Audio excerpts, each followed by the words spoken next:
Vous l'avez forcément vu sur Twitter, Amouranth a annoncé que Twitch lui a retiré ses revenus publicitaires du jour au lendemain et surtout sans rien lui dire. Et avant que certains se jettent dans les commentaires pour dire qu'elle le mérite ou que son contenu n'est pas censé être sur Twitch, on s'en fiche de ça.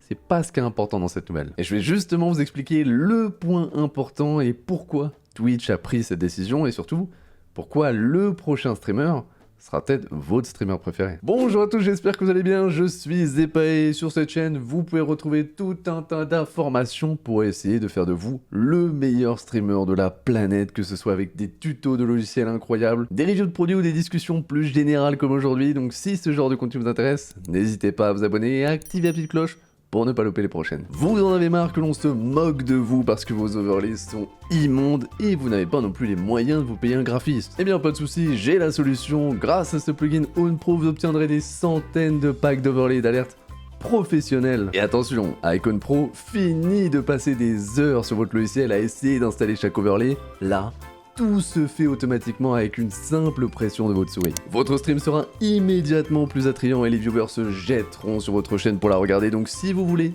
vous aussi, faire partie des milliers de personnes qui font confiance en OwnPro chaque année, cliquez tout de suite sur le lien dans la description et profitez de moins 50%. Et oui, j'ai bien dit moins 50%, mais attention, cette réduction durera un certain temps. Donc dépêchez-vous, n'attendez plus.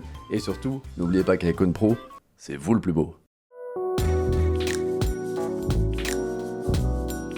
Alors je vais remettre un petit peu de contexte pour ceux qui ne seraient pas au courant. La streameuse Amouranth a tweeté mardi dernier que Twitch lui a retiré les revenus publicitaires de sa chaîne. Évidemment, ça a généré pas mal de réactions, surtout que le contenu d'Amouranth sur Twitch, tout le monde n'en est pas fan et elle est un petit peu à la tête de cette nouvelle méta jacuzzi. Sauf que la plupart des gens ne comprennent pas ce qui est important ici.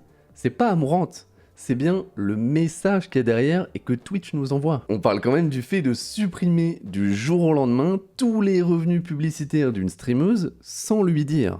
Ça c'est important parce que c'est elle qui s'est rendue compte de ça, qui a contacté Twitch et ensuite il lui a annoncé. Et je veux vraiment que vous compreniez que là, Amouranth, son contenu, on s'en fiche. C'est pas ce qui est important puisque là, c'est à elle que c'est arrivé, mais très bientôt, ça arrivera peut-être à d'autres streamers, d'autres streameuses, et peut-être certains que vous regardez. Et pour comprendre ça, il faut déjà comprendre comment fonctionne le système de pub sur Twitch. En gros, vous avez une équipe qui s'occupe d'aller chercher des annonceurs et de leur vendre un petit peu les emplacements pubs qu'il y a sur le site. Ce qu'il faut comprendre, c'est que ce processus, il est entièrement manuel et surtout global à tout le site. C'est pour ça que une pub sur Twitch, vous la retrouvez sur tous les streams. Ce qui est totalement différent de YouTube par exemple. Eux, ils ont un système totalement automatisé où les annonceurs ils peuvent carrément choisir sur quelle vidéo, sur quelle chaîne ils veulent mettre leur pub ou non. Mais il faut savoir qu'avant, sur YouTube, c'était comme sur Twitch.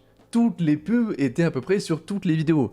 Sauf qu'un jour, ça a posé problème. Et ceux qui sont pas trop jeunes ici doivent se rappeler de cette époque où vraiment c'était un petit peu terrible pour les créateurs sur YouTube. Je vous fais un rapide résumé. En gros, les annonceurs se sont rendus compte que certaines de leurs pubs passaient sur des vidéos un petit peu problématiques et sur du contenu auquel ils voulaient pas être associés. Vous savez bien que sur YouTube, il y a de tout, du très bon comme du très mauvais. Sauf que vu que toutes les pubs passaient sur toutes les vidéos, au bout d'un moment, quand Ferrero se rend compte que sa pub, elle passe sur une vidéo qui prône la guerre, le sexe, l'argent, la drogue, n'importe quoi. Et là, forcément, ils sont pas contents. Et ils ont été beaucoup à pas être contents au point même où ils ont commencé à retirer leur pub de YouTube. Et là, ça a été vraiment dramatique parce que la plateforme a perdu beaucoup d'argent et les créateurs de contenu aussi. À la suite de ça, YouTube a développé son système de monétisation qu'on a aujourd'hui et qui permet aux annonceurs de choisir sur quelle vidéo ils veulent apparaître ou non. Alors bien sûr, ils vont pas choisir manuellement chaque vidéo. Mais en gros,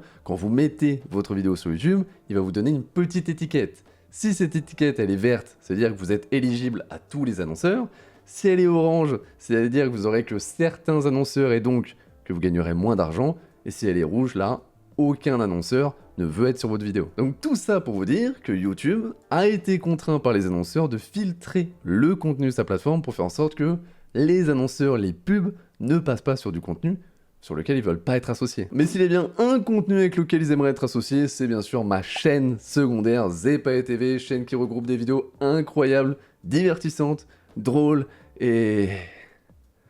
abonnez-vous. Et si je vous parle de tout ça aujourd'hui, c'est justement parce qu'on est en train de le vivre sur Twitch et on vient d'en avoir la preuve avec Amouranth. Pourquoi ils ont décidé comme ça du jour au lendemain de retirer les pubs du stream d'Amouranth alors que, une semaine avant, il y a un employé de Twitch en live qui a dit que le contenu Jacuzzi respectait les règles et qu'il ne comptait pas y faire quelque chose. Je pense qu'il faut pas être un grand génie pour comprendre, mais en gros, tout ça, ça a été pas mal médiatisé, et à mon avis, il y a une ou des marques qui ont vu ce qui était en train de se passer, ils ont mis un gros coup de pression à Twitch pour qu'ils fassent en sorte que leur pub ne passe pas sur ce type de contenu. Sauf que Twitch n'a pas de système automatisé, et ils en auront sûrement jamais. C'est quasiment impossible de faire un système qui détecte en direct ce qu'il se passe dans le contenu, et qui changerait les pubs en fonction. Donc pour faire un résumé rapide, les streams Jacuzzi sont pas mal médiatisés, les marques le voient, ils mettent un gros coup de pression à Twitch, Twitch supprime les pubs sur ses streams. Jusque là, ça va, et certains iront même dire que c'est normal, elles ont qu'à pas faire ce type de contenu. Ce que les gens ne comprennent pas,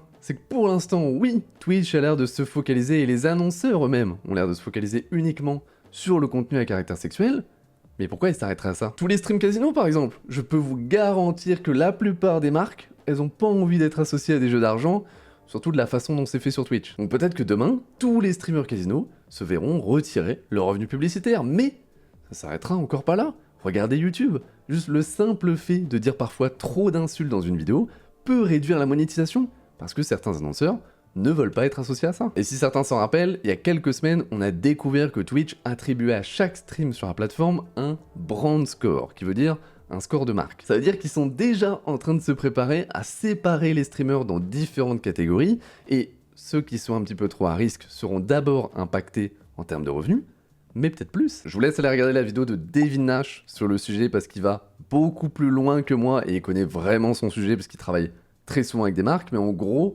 ce qu'il explique, c'est peut-être qu'au bout d'un moment, Twitch va commencer à séparer les streamers à risque des autres streamers, notamment en enlevant le système actuel qui trie les streamers en fonction du nombre de viewers décroissant et en le remplaçant par un système de recommandation avec lequel ils pourront gérer eux-mêmes facilement quel streamer apparaît et quel streamer n'apparaît pas. Parce que même si vous dites à Ferrero, oui on a enlevé vos pubs du stream de Amouranth, si Monsieur Ferrero, il se connecte sur le stream Twitch et le premier stream qu'il voit sur la plateforme, c'est ça, il va pas être content, hein, puisque lui, il ne veut pas que son image de marque, donc qui se trouve sur d'autres pubs sur la plateforme, soit associée à ce type de contenu. Et attention, là je parle du stream d'Amouranth, mais ça concerne plein d'autres streams, comme j'ai dit tout à l'heure. Donc peut-être qu'à terme, il y aura un système de recommandation fait par Twitch, choisi par Twitch, qui fera en sorte que les streamers un peu trop à risque ne se retrouveront pas dans les streams recommandés. Comme ça, Monsieur Ferrero, quand il viendra sur Twitch, il sera content, et Twitch perdra moins d'argent. Parce que oui, ça c'est encore un point que certains ne comprennent pas, Twitch ne peut pas aller à l'encontre des annonceurs. Twitch, aujourd'hui, perd de l'argent. Tous les ans, il perd de l'argent. Sauf qu'au-dessus de Twitch, il y a Amazon. Et Amazon, ils aimeraient bien que Twitch devienne rentable un jour. Ils les ont déjà payés cher, alors s'ils deviennent jamais rentables, on ne sait pas ce qui arrivera à la plateforme. Donc oui, ce petit incident d'Amouranth est vraiment important, et si jamais, dans 6 mois, 1 an, vos streamers favoris qui disent un petit peu trop d'insultes se retrouvent sans revenus publicitaires ou plus recommandés dans les streams sur Twitch, ça aura un impact un peu plus important. Voilà, j'avais envie de vous parler de tout ça parce que je trouve que certains ne prennent pas du tout le problème dans le bon sens et j'avais envie de vous donner mon avis là-dessus et honnêtement, j'espère que ça ira, j'espère qu'on finira pas avec une plateforme lisse où on ne peut plus rien dire ou rien faire sous peine de ne plus être mis en avant. Sur ce, j'espère que la vidéo vous a plu. Si jamais c'est le cas, n'hésitez pas à vous abonner et à activer la petite cloche. Moi, je vous retrouve sur Twitch les mardis, jeudi après-midi, le vendredi matin et le dimanche soir, comme d'habitude. Amusez-vous.